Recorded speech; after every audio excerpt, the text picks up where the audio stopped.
From Here to the Stars, I am your host, Stephen Ewan Cobb. Our guest today is Dr. Robert E. Hampson. Dr. Hampson has a PhD in physiology.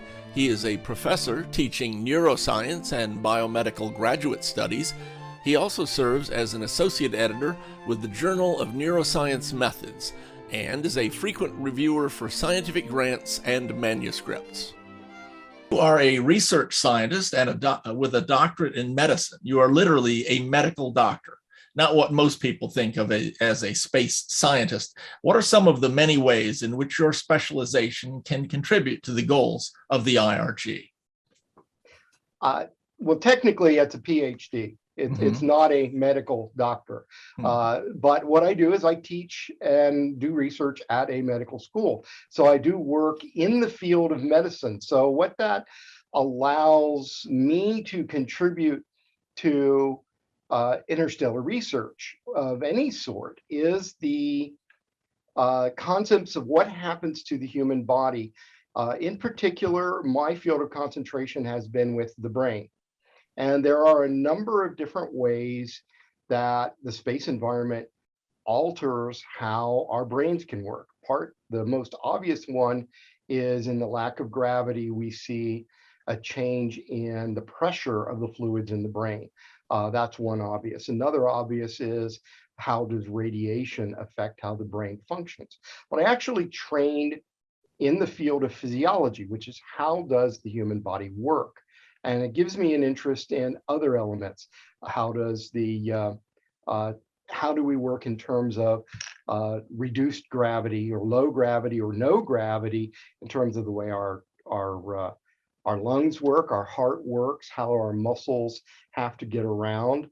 And this then also takes us into questions of how do human beings interact with each other when they're in an isolated environment, such as in a space capsule, or eventually in a colony far away.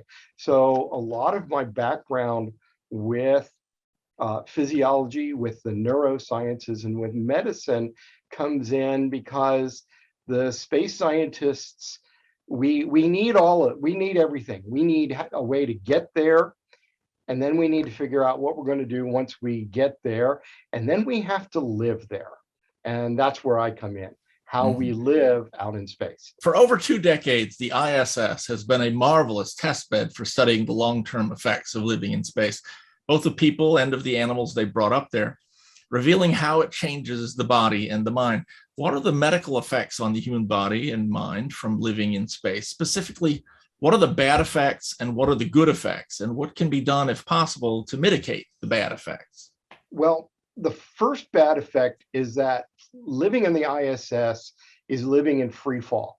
There is no gravity sensation, which that means that all of the adaptations that our human bodies make to living in the one gravity field on the surface of the Earth, they don't work. So we have a body that passively allows blood flow and fluid flow down from the heart level to our feet, and then we pump it back.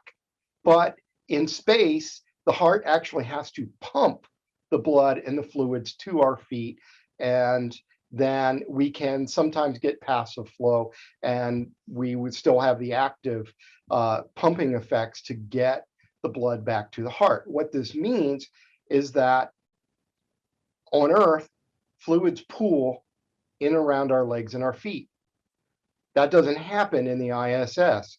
And so we see our astronauts with puffy faces because there's an increased pressure. And that leads into, what some of these major effects are. Inside our brain, we have fluid bathing everything and supporting it, and also a major part of how we get the nutrients in and we get the metabolic byproducts out. When the fluid accumulates in and around the brain, it increases pressure. Pressure on certain brain areas causes them not to work properly. Now, it's not so much that this is an abnormal increase, it's a result of an equal distribution of fluid throughout the body when you don't have gravity pulling it to one place. Now, what the pressure can do is it can put undue pressure on the brain, causing certain brain areas not to function quite the same, but more particularly, it changes the pressure inside the eyes. And inside the eyes means that the eyeball changes its shape, and this can make an astronaut nearsighted or farsighted. And in particular, we see a lot of nearsightedness that will last until they come back to Earth. And then that changes. That's one that has a fairly bad result. On the other hand, the heart does not work as hard. So yes, we see this distribution of fluid, but it also means that the heart doesn't have to work as hard to pump the fluid to pump blood to the brain, or it doesn't have to work as hard to draw the fluids back from the legs and feet. So there is a beneficial effect on the heart, but it's countered by increased fluid pressures and blood pressure in areas that don't normally see it. Another aspect of this is that the heart, because it doesn't have to work as hard, it doesn't. And we can see some weakening of the heart muscle, just like we see weakening of the leg muscles, and we see weakening of the long bones that normally would bear the brunt of gravity forces on the human body. When they don't have to work as hard, they tend to either weaken slightly or can actually significantly atrophy if there were no exercises. Okay. We do know that the astronauts exercise a couple of hours a day to keep these things from happening. A friend of mine, Jim Craig, you may know him. He goes to Con Carolinas every year. On panels, he loves to say, for the people in the audience who are tend to take gravity for granted, he says, yeah, but try sifting flour without it. Oh, exactly. Yeah, it has a huge effect, and taking it away might seem trivial to most people, but it's not. What are the effects on people of living in space if they are not in zero G, say on the surface of the moon or Mars?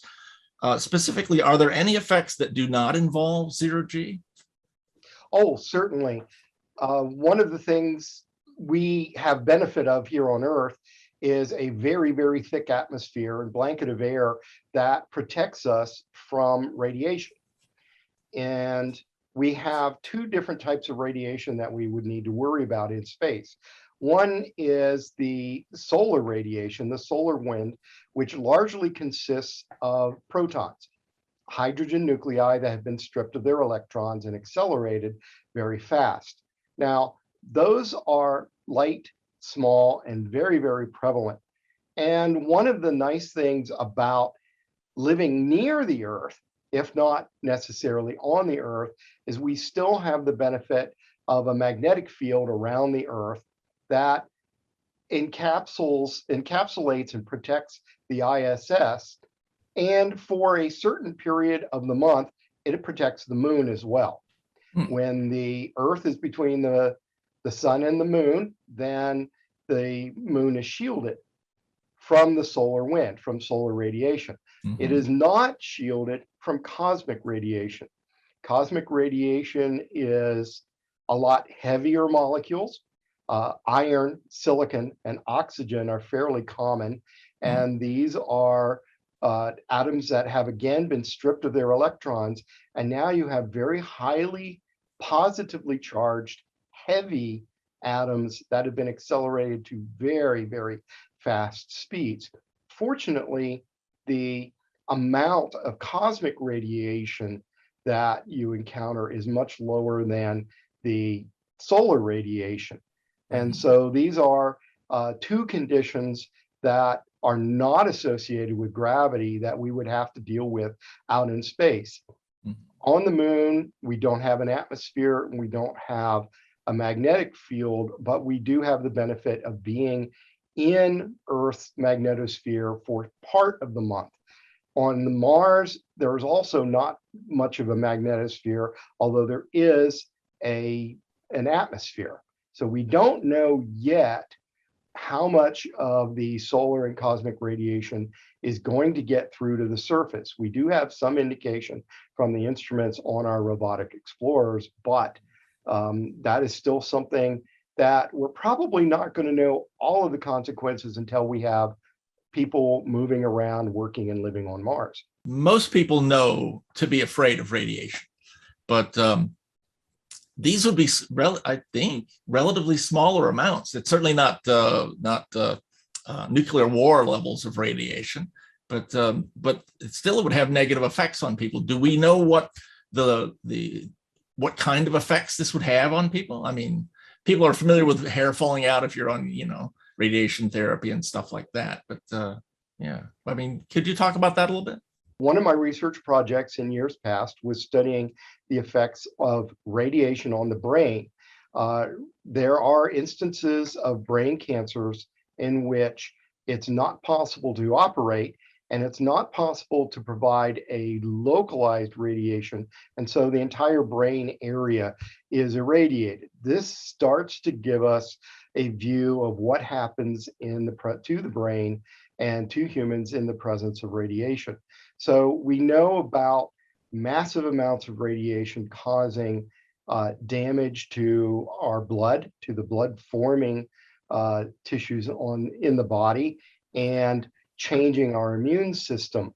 But the smaller amounts of radiation that we see, but with the larger particles of cosmic radiation, can actually damage the connections between brain cells. The neurons are connected by a specialized structure called a synapse. And we actually know from some research that has been done on behalf of NASA and their human research program, there have been rodent studies and other studies that have tested the effects of cosmic radiation on the brain and shown how that can damage those synapses. We also know that there are changes in inflammation that are caused by radiation, that an inflamed brain doesn't work well. We know this from meningitis and encephalitis, where we see inflammation affecting the operation of the brain. And so there are a number of different things that can happen. Radiation can affect the small blood vessels. It can affect the insulation on neurons. It can affect the connection between neurons, all of which can lead to changes in the ability to make decisions, to remember, to be aware of your surroundings and the risks involved in any actions that you might take. Okay. Yeah, that does sound serious, especially if you're an astronaut or working in some important equipment. The good news is that's fairly easy to shield for. Okay. Okay. Well, that is good news. Are you familiar with any experiments in which people or animals have been placed in an artificially simulated gravitational field? I'm thinking here of a centrifuge. And if so, what are the effects of having your frame of reference constantly spinning within the wider universe? I'm expecting you to say something about a disagreement between your inner ear, which claims that you're spinning, and your visible surroundings, which claim that you are not. That's actually been something that I've talked about quite a bit. We don't have a large scale full simulation of how well humans will live in, say, a spinning cylinder or a spinning wheel for a habitat in space. We have simulations. Our astronauts are subjected to centrifuge training, as are pilots and volunteers. And we know that there are certain elements of how we react to rotation-induced gravity. Most of the time, what we're trying to do on the Earth is to subject someone to the force of 2 gravities or more, because we can't eliminate the one gravity facing down. So normally what we do with a centrifuge is to generate at least 2 gravities facing outward, so that we can get a test for how the body reacts to it, how it tolerates it, and what the inner ear does. Because yes, there is a difference between the inner ear saying, you're rotating and your eyes saying that you're not, or your eyes saying that you're rotating and your inner ear saying that you're not. Under those circumstances, a person who turns their head to the side has now got a large number of signals happening in their inner ear that say, you've made a major movement, and what had adapted to rotation is no longer adapted, and it will take a few minutes. It causes people to be sick. Now, there have been a few studies that show that the adaptation only takes a few hours before a person will adapt to that. Those studies have been done with putting a person on a disc, having them lay flat on the disc with their feet out and their head toward the center and spinning them around. There have been some small scale experiments in the space shuttles. What did they call that one? I can't remember. Skylab. Yeah. Skylab. Yeah. Right, because Space Lab was the actual orbiting lab. Skylab was the one in the space shuttle, and it was they've done some animal studies with small scale centrifuges, and the animals tend to adapt. But it has been an issue that I have raised, saying that we're going to have to test that before we send astronauts off to Mars and expect them to spend their 6-month transit in a spinning wheel. We need to make sure they're not going to be sick, and that they're not going to, and that it's not going to be a problem causing them to have to turn back or to be sick and not be able to turn back. It would be a good idea to set up a habitat somewhere near Earth that is spinning, that we can put people in and say, okay, how well do you adapt? How long does it take? I am a big advocate of building a great big laboratory out there anyway. Excellent, excellent. It just now occurred to me, there must be, because people have long theorized or just guessed, I guess you'd say, that if you build a larger and larger wheel, it'll become easier and easier to adjust to it.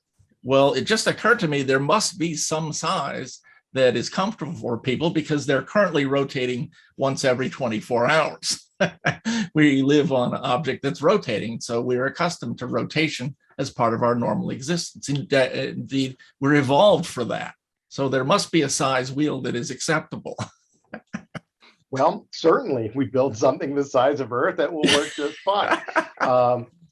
Chances are we build something that large, it's going to have a substantial gravity toward the center of the device anyway, which is actually why we never feel the rotation on the Earth, is that as slow, taking, in round numbers, we've got about 25,000 miles circumference at the equator, and we rotate once every 24 hours.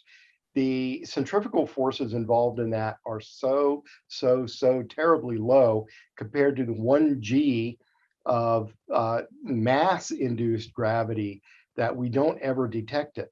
The problem we're going to run into in an orbiting habitat is we're not going to have that 1G mass-induced gravity. And so that is the sort of thing that we'll want to test. And as there are a number of theories, and there are two ways to consider it. I believe that the Stanford torus is approximately 1 mile or 1.5 kilometers in diameter, and it would rotate. And I've seen rotational speeds of 1 rotation per minute.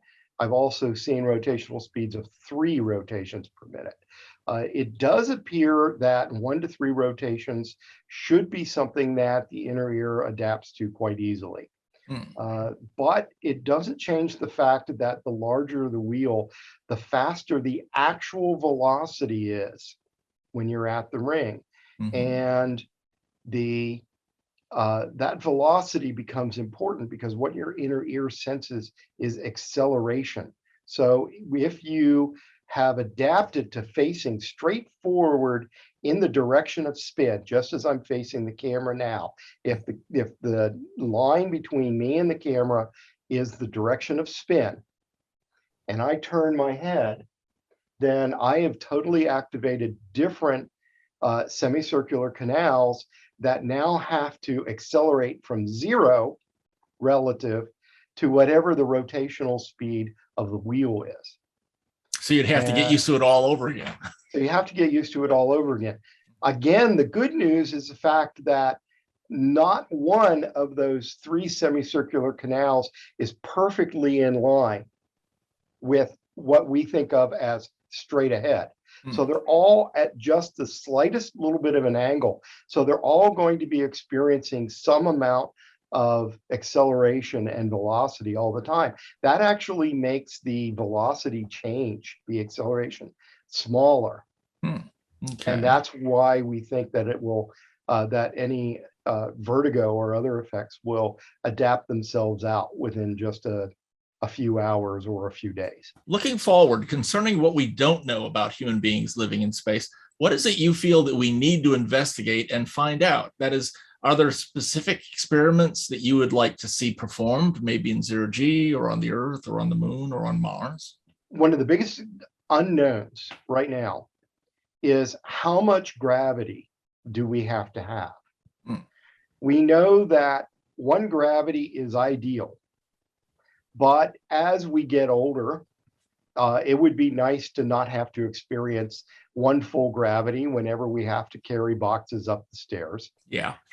It would be, and we know that zero gravity causes problems, and our astronauts exercise for 2 to 3 hours a day in order to maintain muscle tone and the health of their heart and their circulatory system and their muscles and bones. We also are fairly confident that the 1/6 gravity of the moon is also not sufficient to keep from experiencing weakening of the heart muscles, weakening of the bones. And the question is, there is a theoretical threshold of about 1/3 gravity. And the good news is that Mars exceeds that, is just slightly higher than 1/3 of Earth gravity. So we think that living on Mars will give us the benefit of less weight on our bodies, but enough weight to keep from losing muscle tone and from weakening our muscles and bones. But that's something we don't yet know. So that is an experiment that could also be done in a spinning gravity simulation. And so my thoughts are that we need to set up some sort of an environment that is a wheel or a cylinder or a ball that spins sufficient to generate a partial gravity and find out whether or not 1/3 gravity is going to be tolerable. Because if it is, that's great news for living on Mars. And it's great news for living in lots of space environments. Okay. So that's a critical experiment I think we should do now. You are, of course, a member of the IRG, have been for a number of years. Why are the goals of the IRG important to you personally? As a scientist and as a science fiction writer, I'm a dreamer. I love to imagine where we are going to go next. Where's the next frontier? As a scientist, I'm always trying to solve problems and formulate problems in the first place, identify something that needs to be solved, and then solve it and find a way to apply a solution in the best way possible. That's actually what IRG is trying to do. IRG has identified that we humans need to get out into space. There's a physical need of more space and more resources.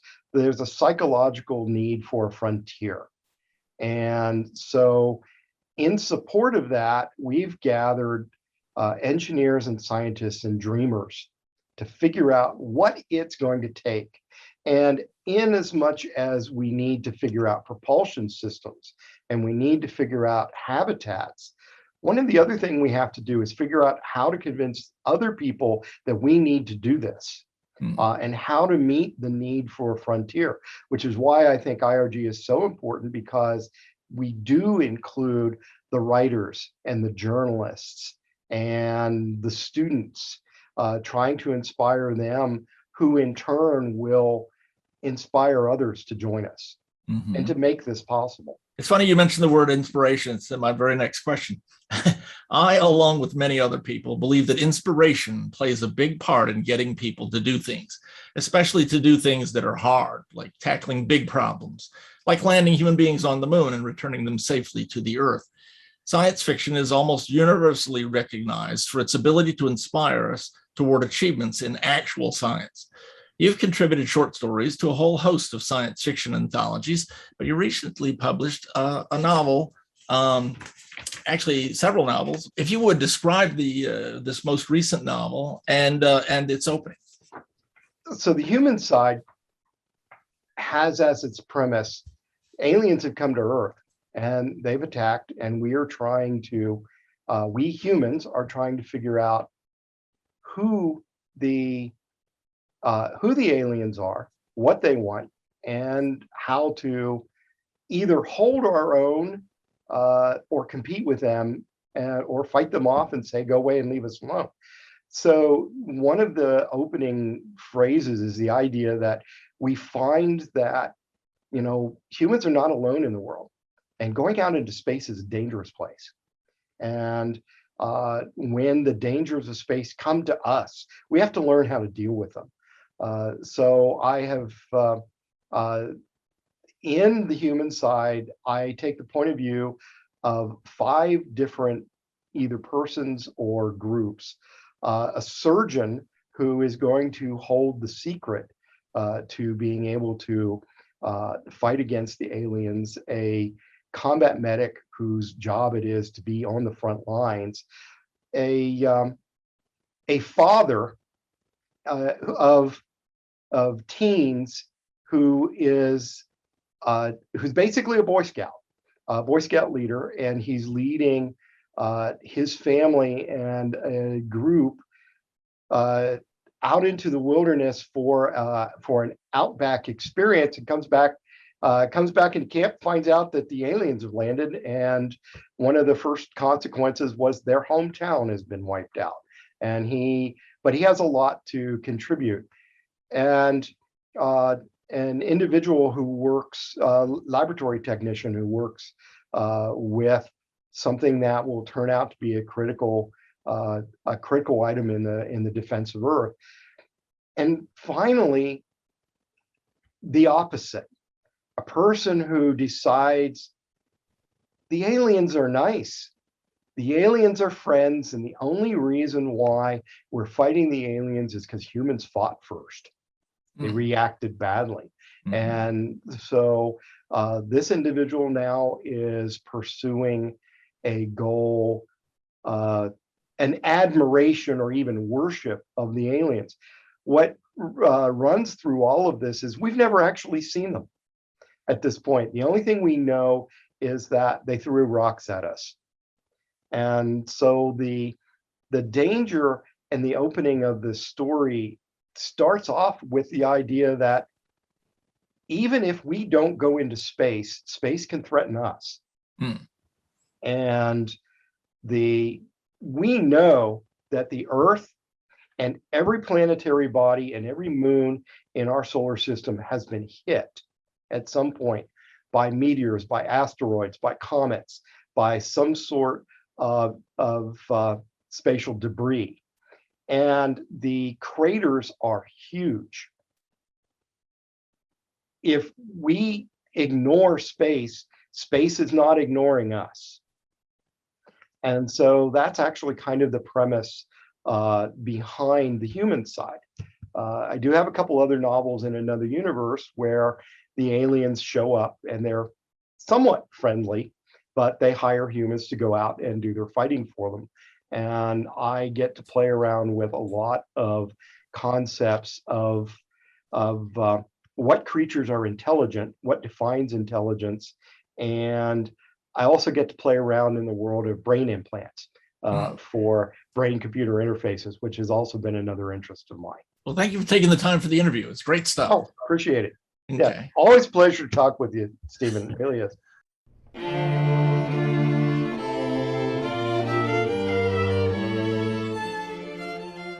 That was Dr. Robert E. Hampson. This has been From Here to the Stars, a video series created by the Interstellar Research Group. The IRG is a non-profit organization dedicated to thoroughly exploring the science and engineering that can eventually open up the reality of interstellar travel. Join us October 12 to 15, 2025 in Austin, Texas for the Interstellar Research Group's 9th Interstellar Symposium. Learn more at irg.space. I have been your host, Stephen Ewan Cobb. If you enjoyed this video, please hit the like button, and you can subscribe to our channel for other such videos. On behalf of all of us here at the Interstellar Research Group, I thank you.